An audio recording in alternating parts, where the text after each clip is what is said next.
Mesdames, Messieurs, bonjour. Remue-Ménage qui reçoit aujourd'hui, comme l'a si bien dit Fama John, deux confrères. Pape Amadou Fall, directeur de publication de l'hebdomadaire La Gazette. Bonjour Pape Amadou et merci d'avoir répondu à notre invitation. C'est toujours un plaisir de répondre à vos invitations, Binta. Merci et je pense que c'est l'occasion également de saluer l'ensemble de vos auditeurs et de leur souhaiter. Nous sommes au 3e jour, donc c'est toujours le moment de dire bonne fête de Tabaski. Pape Djibril Fall, c'est nous dans nous. Bonjour Pape PDF. Bonjour Binta, bonjour cher aîné. Merci. Monsieur Fall, et c'est pour moi aussi un plaisir et un honneur de partager ce plateau avec lui. Toujours un plaisir aussi de partager des moments d'échange avec toi Binta. Merci. Et saluer aussi l'ensemble des auditeurs de la radio Futur Média et profiter aussi de l'occasion pour demander pardon respectueusement à toutes les Sénégalaises et à tous les Sénégalais qui prennent de leur temps, qui nous accordent leur temps, qui nous écoutent et qui partagent avec nous leur joie et leur peine. Cette semaine justement écoulée a été dure pour notre corporation. Nous avons perdu les doyens Babacar Touré, Kader Diop et Reine Marie Faye le jour de la Tabaski. Pape Amadou Fall, que retenez-vous de notre chère maman Reine Marie Faye? Le 1er juillet 1994, à 6 h du matin, j'étais sur le plateau de Sud FM Sen Radio, en compagnie de Jacqueline Fatima Bokoum et de Reine Marie Faye. C'est nous trois qui avons lancé les premiers mots sur les ondes de cette radio. Reine était d'une rare gentillesse, généreuse, mais également qui savait se faire respecter. C'est important de souligner cet aspect des choses parce que dans notre corporation, de manière générale, heureusement que les choses évoluent d'une très belle manière. L'on regarde d'une certaine manière les femmes qui travaillent dans le journalisme. C'est des rebelles, c'est des révolutionnaires, elles ne respectent rien, elles ont une liberté d'esprit. Bon, donc, ce ne sont pas de bonnes mères. Oui. Toutes les qualifications leur retombent dessus. Et pour le peu que je connaissais Reine Marie Faye dans sa vie privée, je sais qu'elle adorait son fils, qui a travaillé ici chez vous. Papier Faye. Qui a travaillé ici chez vous. Et c'était même, comme on dit, la prunelle de ses yeux. Absolument. Et dans le travail également, elle savait vous accompagner avec de petites touches. Vous savez, nous avons tous nos égos. Et quand vous dites à quelqu'un, ah ben, il faudrait le faire comme ça, il vous regarde d'un certain œil. Reine savait vous dire, et si on le disait comme ça, parce que nous avons souvent travaillé en binôme ensemble, je dis que Dieu, qui nous l'a pris, l'accueille dans son paradis le plus haut. Parce que, alhamdulillah, rabbil alamin, inna lillahi wa inna ilayhi raji'un, la hawla wa la quwwata illa billah. Amen. Pape Djibril, vous l'avez certainement pas exercé, Reine Marie Faye, mais vous l'avez quand même connue dans la profession. Oui, et à l'évocation de son nom, on pense systématiquement à la constance, au professionnalisme. Et ce qu'il y a de plus difficile, je pense, c'est d'être très professionnel dans la durée. Ouais. Je pense que elle fait partie de ces personnes qui ont inspiré aussi, qui ont suscité des vocations. Et à l'instar de tous les autres que nous avons perdus récemment, c'est des gens à qui nous devons respect, admiration et déférence. Et nous prions pour le repos éternel de leur âme. Amen. Reine Marie Faye, vous l'avez dit, était plus qu'une consoeur. Elle était une maman généreuse, joviale et pleine de vie. Nous présentons nos condoléances à la famille éplorée et particulièrement à Papi Aimé Faye, Anna Rocha et à Samba Djalimpa Badji. Cette Tabaski également, les imams ont prêché pour la bonne gestion de nos deniers publics, de notre foncier et surtout l'hypocrisie et Pape Amadou Fall qui commence à s'ériger en règle dans notre cher Sénégal, le pays de la Teranga. Vous savez, nos valeurs sont aujourd'hui fortement bousculées. Quand je dis fortement bousculées, parce que nous devenons de plus en plus des esclaves, d'une certaine manière, du gain, du profit, du matu vu. Et dans ces dimensions-là, les hommes se perdent facilement. Les hommes se perdent facilement et il est bon que ce jour de pleine foi, le jour de la Tabaski, qui est un moment de grandeur, qui est un moment également d'asservissement pour l'homme vis-à-vis de Dieu, que l'on puisse nous rappeler qui nous sommes, qui nous devons être. Et sur ce point précis, les imams sont allés dans les préoccupations premières des Sénégalais, et c'est le sens du sermon, de manière générale, particulièrement du sermon de la Tabaski, pour nous rappeler que nous devons vivifier notre foi, pour nous rappeler que nous devons éviter certains comportements, pour éviter de faire tomber certaines de nos valeurs barrières. Je dis bien les valeurs barrières. Aujourd'hui, le terme à la mode, c'est les mesures barrières, mais je pense que si on insiste également sur les valeurs barrières, les Sénégalais, de manière générale, comprendraient quels sont les enjeux qui se posent à nous.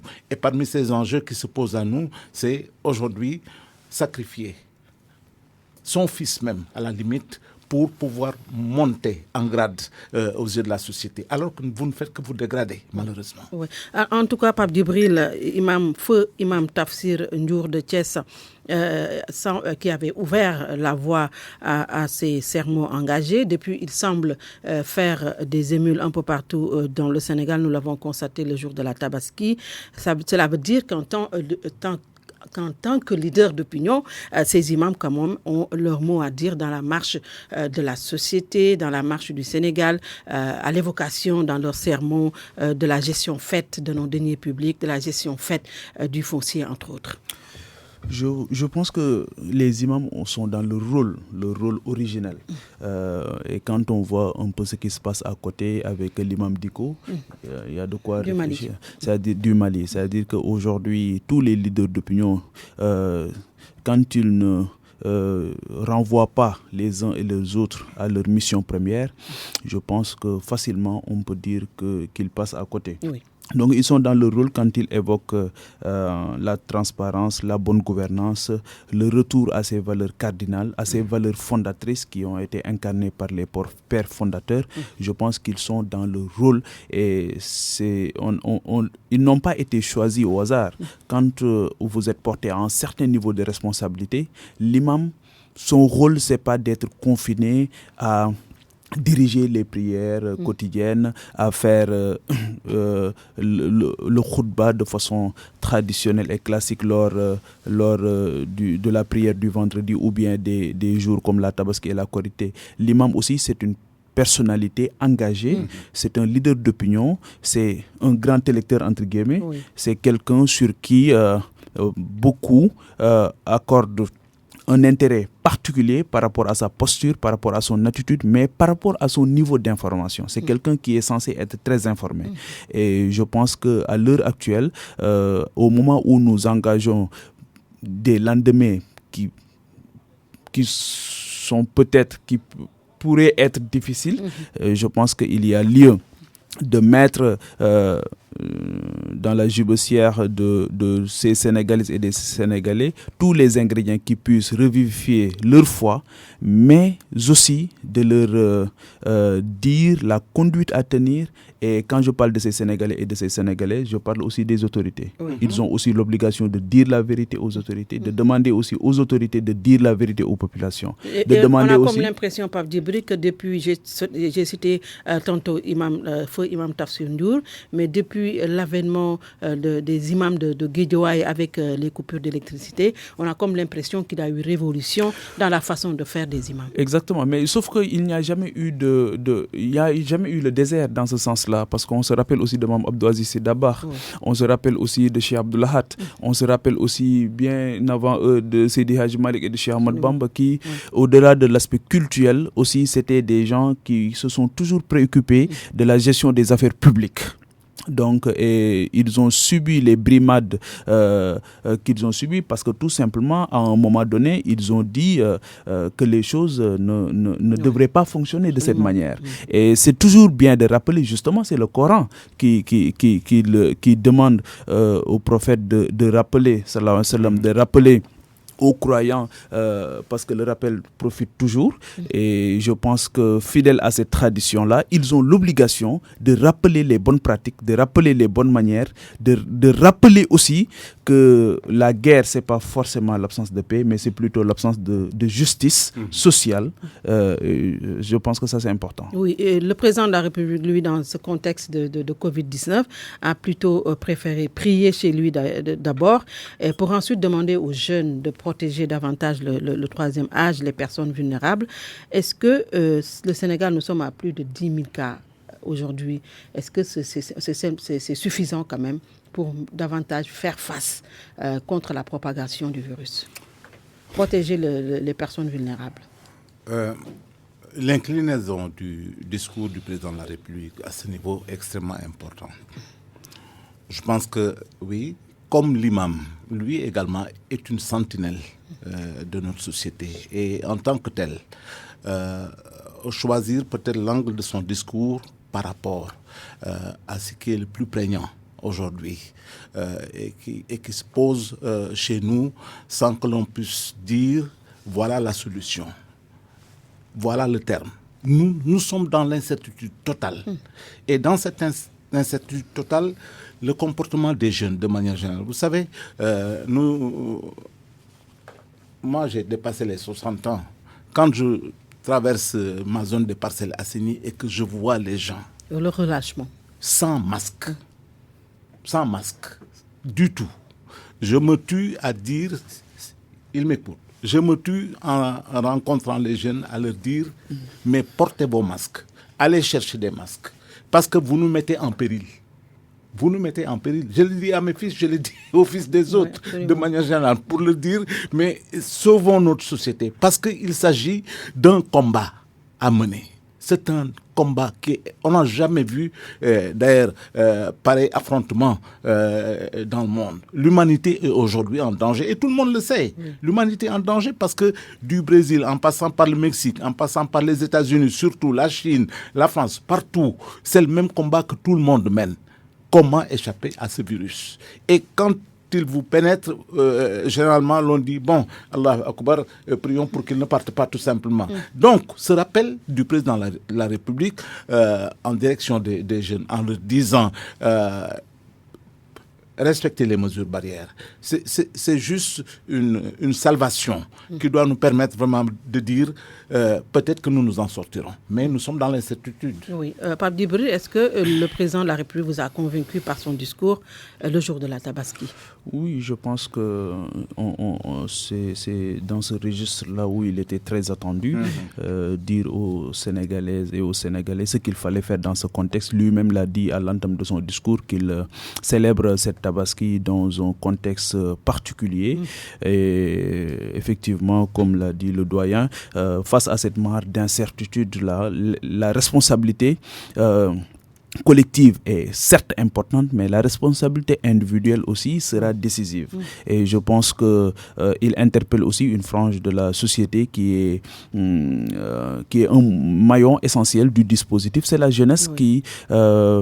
peut être le moyen de propagation le plus rapide et comme je le dis souvent, nous sommes un État en construction. Et nous avons besoin aussi des personnes du troisième âge. Absolument. Et je pense qu'ils restent tranquillement chez eux. Et il faut tout faire pour rompre la chaîne de propagation, pour les avoir encore avec nous parce qu'on en a vachement besoin.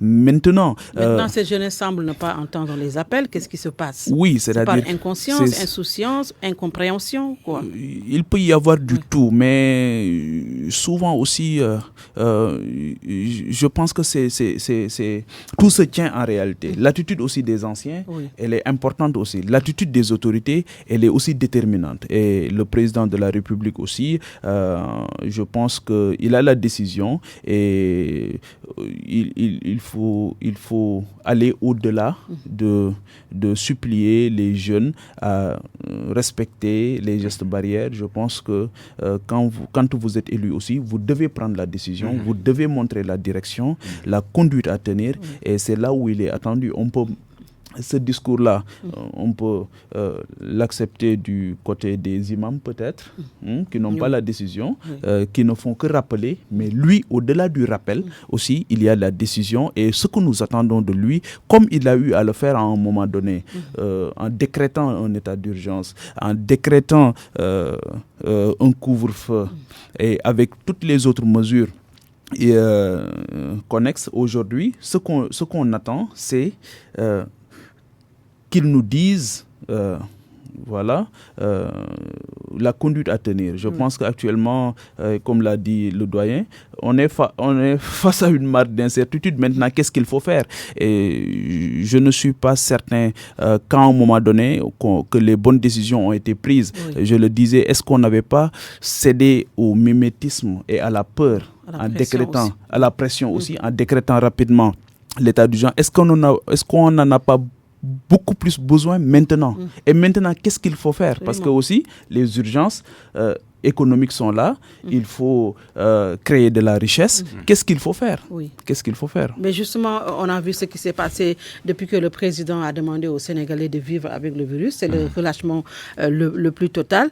Moi, la question que je voudrais vous poser, qui a failli dans ce combat contre la propagation du virus? Les Sénégalais par absence de responsabilité individuelle ou les autorités par tâtonnement par rapport aux mesures de restriction qui ont été quasiment abandonnées? Le peuple, on le guide. On détermine ses choix et on prend des décisions et on applique ces décisions de la manière la plus ferme. Parce qu'aujourd'hui, j'ai rencontré le ministre de la Santé il y a quelques jours. L'interview va apparaître dans notre journal. C'était à la veille de la Tabaski. Sa phrase était terrible. En 3 semaines, si chacun porte un masque, le virus va partir. Je le crois aussi. Même si je ne suis pas un scientifique. Mais je pense que certains pays, à travers le monde... Pourtant, au début, il nous avait dit que le masque n'était pas important, de laisser les masques au corps médical. Je pense également que c'est une réflexion dynamique. À ce niveau, les premiers mots n'ont jamais été des mots de certitude. Parce qu'il fallait, évidemment, que la chose évolue pour que le corps médical, particulièrement, puisse dire « voilà ce qu'il faut faire ». Le corps médical a dit voilà ce qu'il faut faire. Il faut des mesures barrières. De manière générale, je ne vais pas les citer. Mais le port de masque est quasi obligatoire aujourd'hui dans beaucoup de pays du monde. Ici. Si on ne le fait pas en France, c'est 135 € d'amende. Donc, je pense que, puisque Pape Djibril en parlait tout à l'heure, quand il s'agit de mimétisme, s'il s'agit de mimer le meilleur, pourquoi ne l'appliquons pas également chez nous?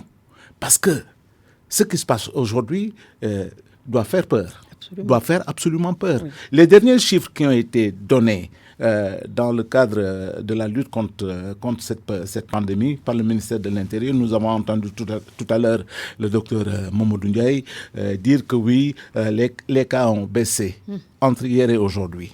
Mais c'est très bien. Mais cela ne reflète pas la réalité qu'il y a sur le terrain. Absolument. La réalité qu'il y a sur le terrain aujourd'hui est que les Sénégalais ne portent pas de masque. Quelqu'un est venu chez moi hier, je raconte l'anecdote en riant, il arrive, il entre et il me tend la main. J'ai dit, mais qu'est-ce que c'est que ça? Vous ne savez pas ce qui se passe aujourd'hui dans ce pays? Il me dit, ah non. Moi, vous savez, moi je viens de Kédougou, là-bas il n'y a pas la maladie. J'ai dit, mais ce n'est pas une raison pour venir chez les gens et leur tendre la main. Parce que vous ne savez pas si je suis porteur ou pas aujourd'hui. Donc, c'est ce genre de rappel dynamique qu'il nous faut faire et régulièrement. Et je pense que la réflexion, elle est là, quasiment dans une couveuse, mais le bébé va grandir et on veut savoir comment ce bébé va grandir. Arrivera un moment, je ne le souhaite pas, où l'on ne sera obligé de passer au confinement, quasi total. Oui. Si on ne le fait pas, et nous tendons la main à Dieu pour lui dire de nous préserver de cette mesure, le confinement total, parce que les cas grimpent d'une façon telle que si demain on faisait un test massif dans ce pays, les résultats pourraient être extrêmement catastrophiques. Nous recevons Papa Modoufa, directeur de publication de la Gazette, et également notre confrère de brillant, Pape Djibril Fall. À cause du Covid, le dialogue national avait été suspendu, mais puisque le président a demandé aux Sénégalais, Pape Djibril, de vivre avec le virus, qu'est-ce qui explique que le dialogue national ne puisse pas reprendre?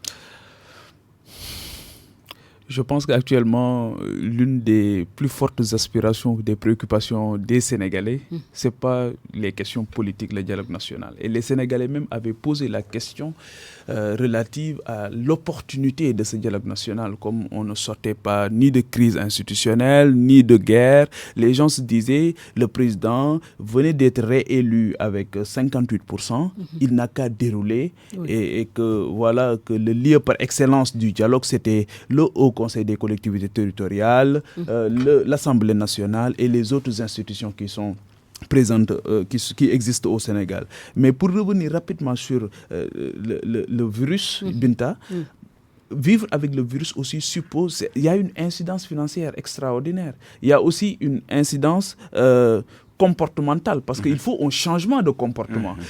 Vivre avec le virus aussi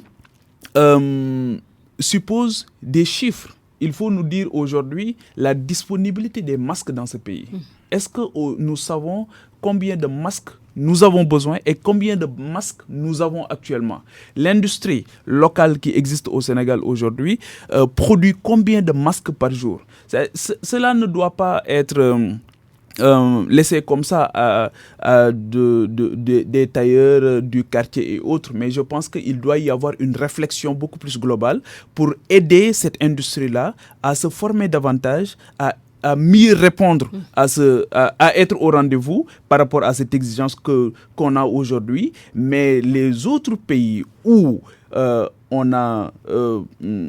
les gouvernants ont pris justement ces mesures très fortes-là, c'est aussi des pays qui ont réglé la production de masques. C'est des pays aussi qui disent aux gens, voilà la conduite à tenir, mais voilà les moyens dont nous allons mettre à votre disposition.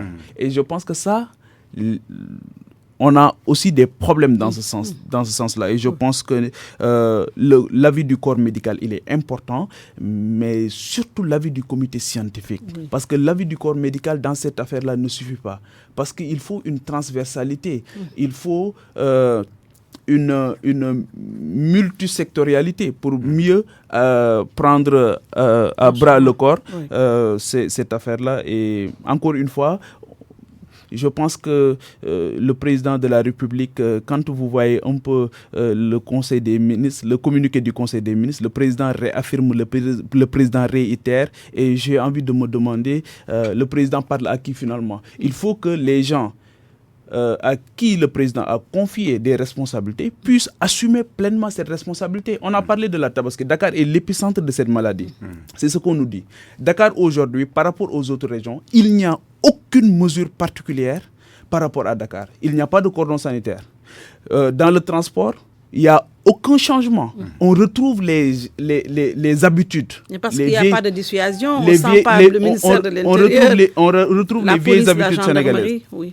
Les gens ont voyagé à l'intérieur du pays dans quelles conditions, Binta? Moi, j'ai vu des bus honnêtement bondés, remplis, et qui ont fait le déplacement à l'intérieur du pays. Si Dakar est l'épicentre, mais je vous assure que ça peut mal finir. Oui, sauf qu'on avait entendu le ministre de la Santé demander aux Sénégalais de rester là où ils sont pour fêter la Tabaski, mais on a entendu le ministre de l'Intérieur demander aux Sénégalais qui souhaiteraient aller fêter la fête à l'intérieur du pays de respecter les gestes barrières. Il n'y a pas eu de je ne sais pas moi, ils ne se sont pas entendus sur les mesures à prendre. Est-ce qu'ils devaient rester, est-ce qu'ils devaient partir? Ça aussi, ça peut contribuer à la propagation. Et c'était quoi le point de vue du président de la République? C'est-à-dire, il y a le ministre de l'Intérieur qui fait une déclaration, il y a le ministre des Transports qui fait une déclaration, il y a le ministre de la Santé qui fait presque un aveu d'impuissance. Absolument. Parce qu'il ne peut pas demander aux Sénégalais de rester chez eux. Il n'a pas la décision à ce niveau-là. Voilà, je pense qu'il y a un problème aussi de coordination à ce niveau. Ouais, c'est ça. Je pense que je parlerai plutôt moi de dissonance complémentaire. Dissonance complémentaire. Ce qui veut dire, Binta, le ministre, chacun d'eux est dans son rôle. Sauf que l'unité de coordination aurait pu également, à la suite de la sortie du ministre de la Santé, renforcer son discours. Parce que le ministre de la Famille également a fait sa sortie par rapport à cette disposition, cette demande forte du ministre de la Santé en disant que c'est presque irréalisable. Les gens partiront. Mais c'est à ce niveau peut-être que l'on dit, au niveau de l'axe le plus déterminant, c'est le comité scientifique dont Pape Djibril parlait tout à l'heure.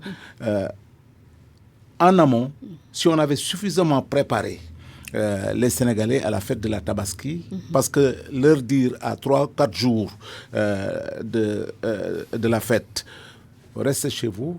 Nous avons entendu un certain animateur religieux dire personne ne peut m'obliger à rester à Dakar.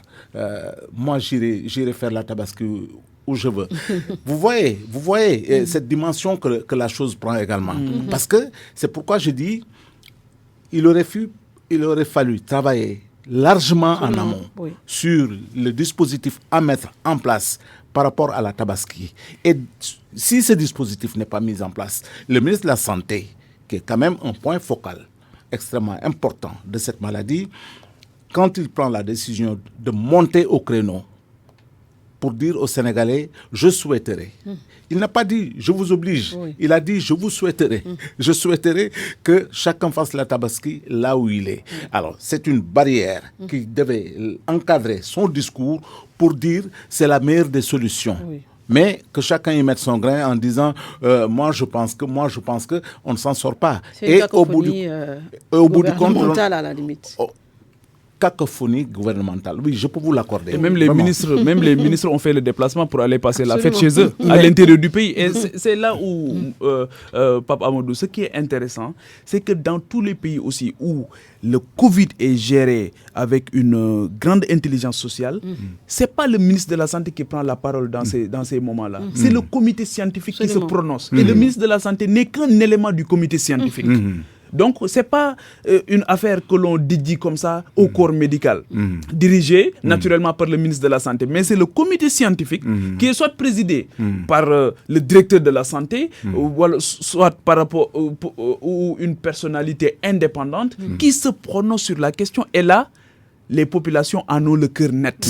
Et c'est une décision c'est l'aboutissement d'un long processus. Et on se rend compte que ces gens-là, ce qu'ils disent, ils ont des éléments qui nous prouvent qu'il faut tenir, qu'il faut avoir cette conduite-là, qu'il faut rester chez soi. Mais le ministre lui-même, en demandant aux Sénégalais de rester chez eux, mais était en train de faire le tour des Daral pour constater quoi en réalité. Pour constater quoi? Il y a une marge d'incertitude, c'est vrai, mais il y a aussi une marge de paradoxe aussi, finalement. C'est la dissonance complémentaire, comme vous dites, qui paraît très compliquée. Je pense qu'on a trop entretenu des paradoxes et des contradictions dans cette affaire-là. Et je vous assure que, encore une fois, qui ont fait que les Sénégalais ne comprennent je pense plus que rien. si Dakar est l'épicentre, comme on le dit, Dakar l'est, et que les gens se sont rendus chez eux dans ces conditions où les gestes barrières n'étaient pas du tout respectés. Sûrement. Moi, dans mon quartier, j'ai vu des bus horaires, entre guillemets, mais remplis comme pas possible. Et ces gens ont fait le déplacement tranquillement jusque chez eux. Ils n'ont jamais été inquiétés par des forces de l'ordre. Donc finalement... En tout cas, je voulais, avant qu'on ne quitte l'histoire de la Covid, peut-être donner une petite information. Je pense qu'elle n'a pas été suffisamment amplifiée. Pape Djibril, au niveau du ministère de l'Artisanat, moi-même j'ai rencontré la personne qui était chargée de ce programme de 100 millions de masques. 100 millions de masques. C'est le coordonnateur de l'immobilier. C'est à lui qu'on a dédié ce programme et c'est en train d'être déroulé où, en tout cas, les 14 régions du pays ont chacune leur quota à faire. Et il y a également d'autres décisions qui ont été prises de manière générale par les collectivités locales, mais également d'autres segments même de la société pour la mise en place des masques. Mais si vous mettez en place tout cela, tout ce dispositif, sans aller vers une dimension contraignante, mais les gens vous regardent et vous disent, mais nous sommes des citoyens, ils ne peuvent rien contre nous. Je n'irai pas jusqu'à dire que, comme on l'a fait dans certains pays, où, au pire de la pandémie, les gens qui sortaient sans masque, on les abattait. On a vu ça à travers l'Afrique. Il y a beaucoup de cas, beaucoup de pays qui peuvent être cités. Au Sénégal, nous ne serons jamais dans cette dimension, et heureusement. Mais néanmoins, je pense que sensibiliser les populations en leur disant, celui qui ne porte pas de masque paiera 6 000 francs. Comme on le fait aujourd'hui. Parce que quand vous allez dans certains bus, la gendarmerie a maillé quasiment le territoire national. On regarde les taxis, on regarde les bus de manière générale. Moi, j'ai été interpellé dans un taxi où le gars, heureusement, c'est à 5 minutes du poste de gendarmerie, de la faction, que je lui dis, mais ça va, portez votre masque quand même. Parce qu'il l'avait relâché. J'ai dit, portez votre masque, d'autant que les gendarmes sont là. Mais quand nous sommes arrivés, on a vu quelques véhicules qui étaient déjà arrêtés. Et les gens payent 6 000 francs pour refus de port de masque. C'est le chauffeur qui paye. Et ce n'est pas normal. Enfin, ça c'est autre chose. On devait l'imputer quand même aux Sénégalais qui refusent de mettre le masque. Et cela leur est imputé également. Non, cela leur est imputé également. Ceux qui ne portent pas de masque dans les bus, on les fait descendre et ils sont obligés de payer pour pouvoir repartir. Mais je pense que le plus important par rapport à tout cela, c'est d'en faire une contrainte, de formaliser cela. Il le faut.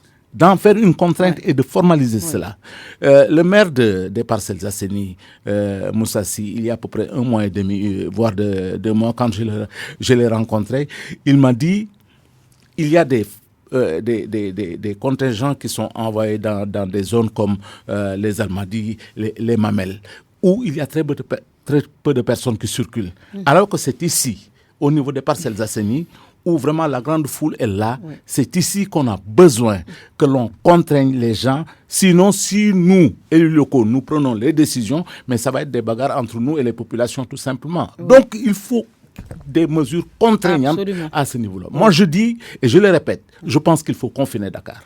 En tout cas, l'axe du mal, comme on le dit, Dakar, Thiès et la région de Diourbel, je crois que ces 3 régions, il faut arriver au confinement. Absolument. En tout cas, Pape Djibril, tout à l'heure, je vous ai posé une question, vous l'avez occultée, mais je vais quand même vous la reposer parce que c'est le président qui nous a demandé de tout reprendre, de vivre avec le virus, alors qu'il y a également les échéances électorales qui attendent. On a reporté 2 fois les élections locales parce que le dialogue national devait prendre fin pour qu'on puisse auditer les fichiers, pour qu'on puisse revoir le processus. Mais depuis que le dialogue a été suspendu, rien n'avance. Alors, est-ce qu'il ne faut pas reprendre quand même pour quand même pouvoir respecter le calendrier républicain quand même, parce que nous sommes aussi dans une situation qui n'attend pas.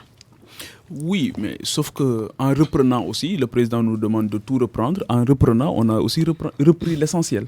Je pense que ce qui intéresse les Sénégalais, tout ce qui intéresse les Sénégalais, ces choses, je pense, ont été reprises de la façon la plus normale. On est en train d'auditer, on voudrait auditer la résilience avant d'entamer la relance ou faire les deux ensemble. Et je pense qu'en envisageant la relance, on va aussi aborder la question du calendrier républicain. Mais encore une fois, est-ce que le Sénégal a aujourd'hui les moyens, le luxe d'engager encore les Sénégalais dans des débats politiciens. Je pense qu'actuellement, l'urgence, elle est Pape Djibril, des pays africains moins nantis que le Sénégal ont quand même respecté le calendrier républicain tout en essayant de combattre le virus. Pourquoi pas chez nous? La France a essayé de respecter le calendrier républicain lors des municipales. On a vu ce qui s'est passé. Parce que justement, la maladie n'était pas maîtrisée. Il n'y avait pas un retour d'expérience qui permettait de pouvoir apprendre beaucoup de choses sur le Covid.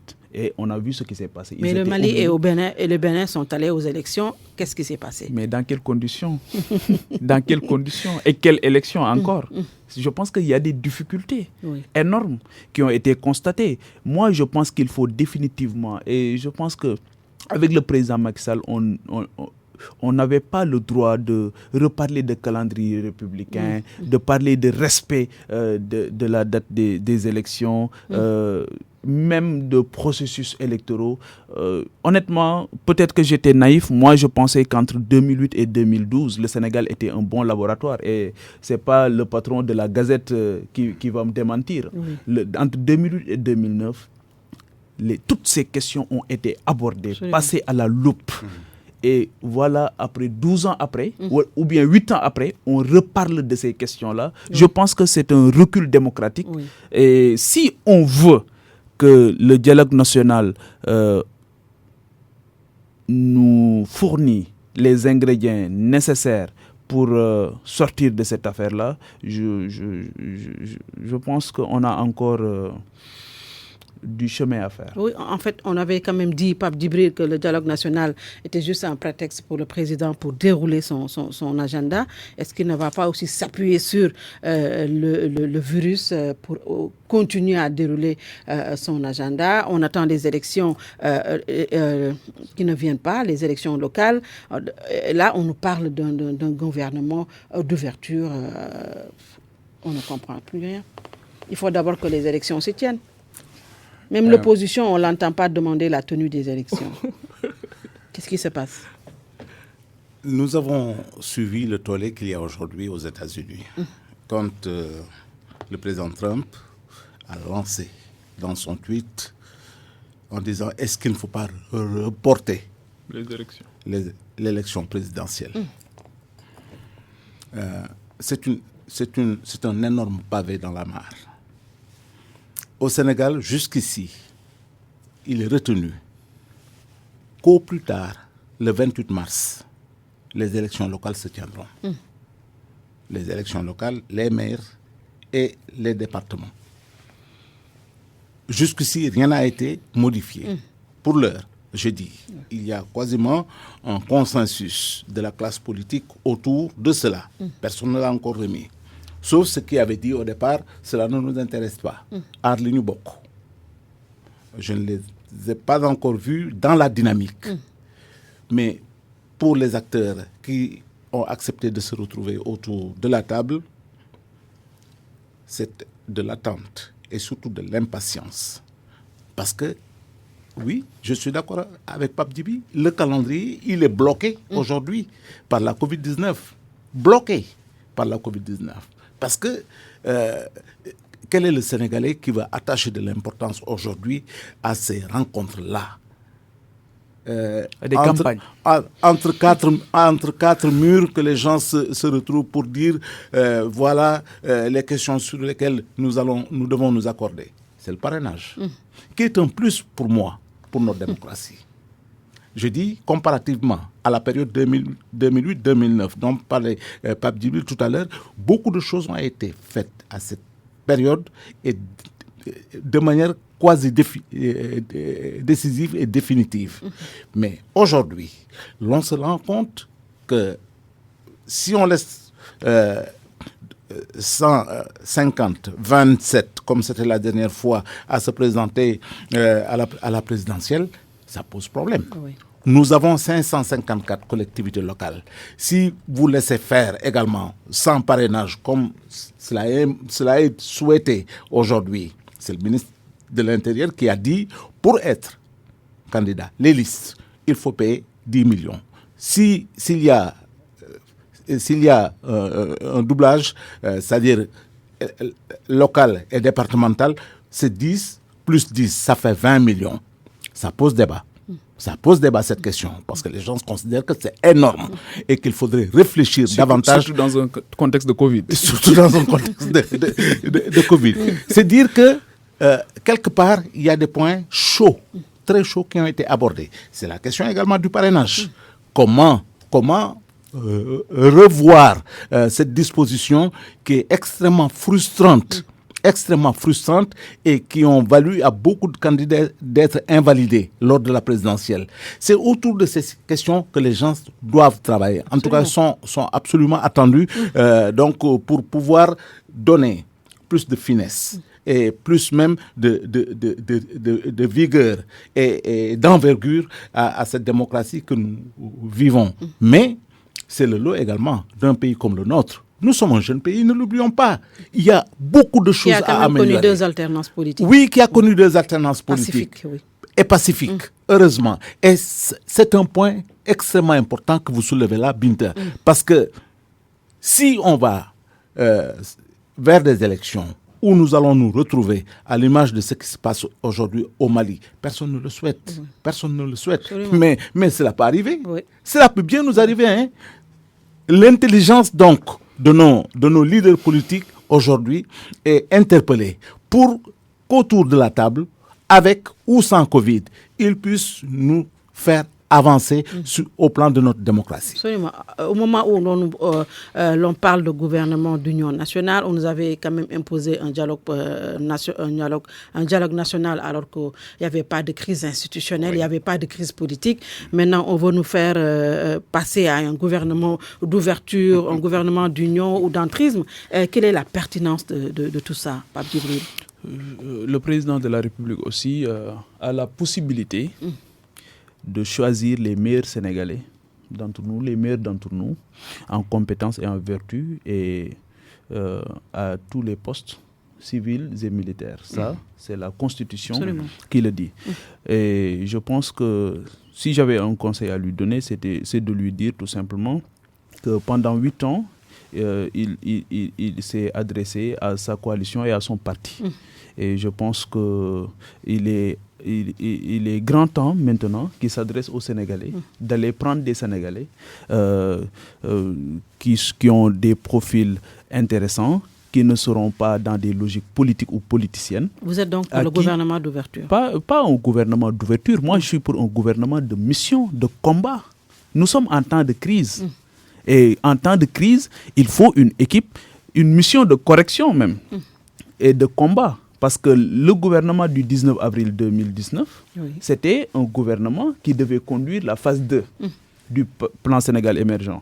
Aujourd'hui, il demande, lors de son deuxième discours, de réfléchir à un nouveau programme de développement économique. Mais ce nouveau programme de développement économique, justement, il faut des hommes et des femmes qu'il faut.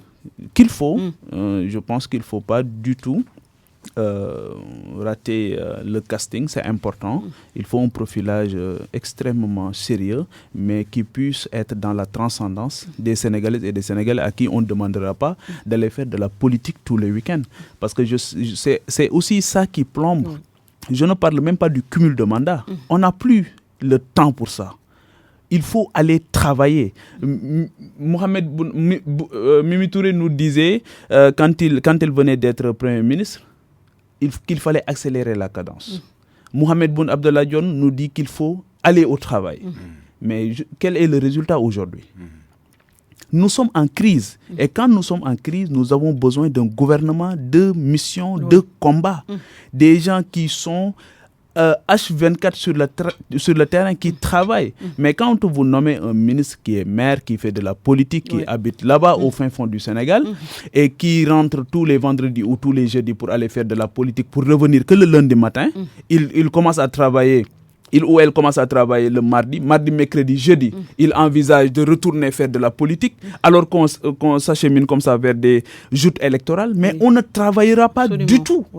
Je pense qu'ici 2024, ce qu'il faut pour permettre à ce pays-là de faire définitivement, de nous dire d'ailleurs si on est résilient ou pas, de faire le bilan de la résilience pour nous dire combien d'emplois ont été sauvés, combien de petites et moyennes entreprises ont été sauvées dans ce contexte de Covid-là, Absolument. et envisager la relance et nous dire ce que cela va coûter. Je pense que c'est le seul débat qui vaille aujourd'hui. Oui, pas Amadou. Nous allons terminer avec vous d'ailleurs. Je pense qu'un gouvernement, c'est une attente, une très forte attente. Alors, gouvernement d'union nationale, cela nous rappelle 1991, avec l'entrisme qu'il y a eu pour la première fois dans notre pays. Mais les contextes étaient totalement différents. Aujourd'hui, nous sommes en face d'une catastrophe. Et je pense que le président de la République a tous les atouts pour faire l'audit des lettres de mission. Parce que chaque ministère a une lettre de mission. Et il s'agit d'auditer pour dire le travail est accompli, il est bien fait ou non. Nous sommes dans la dimension fast track. C'est lui qui l'a lancé l'année dernière. Un gouvernement de fast track. Travailler donc vite et bien. Au bout du compte, où est-ce que nous en sommes aujourd'hui? Si on faisait les sondages auprès des Sénégalais, c'est le low track. Je n'ose pas le dire. Je n'ose pas dire que c'est le low track. Donc le travail au ralenti. Le doigt est très sage. je n'ose pas le dire. Mais ce que je peux dire, c'est que le lendemain de cette catastrophe va être extrêmement important. Si nous avons les bonnes décisions pour dire nous pouvons nous relever et nous pouvons avancer et gaillardement parce que nous en avons besoin. Absolument. Vous savez, il y a une contrainte qui pèse sur nous. C'est la dimension de nos ressources minérales de manière générale. Le pétrole, le gaz, l'or, le zircon, ce sont des déterminants aujourd'hui par rapport à notre politique. Merci. Chaque Sénégalais se disait, il y a à peu près 6 mois, nous allons nager dans l'or. Absolument. Nous allons être dans l'opulence. Parce qu'on parle du pétrole, on parle du gaz.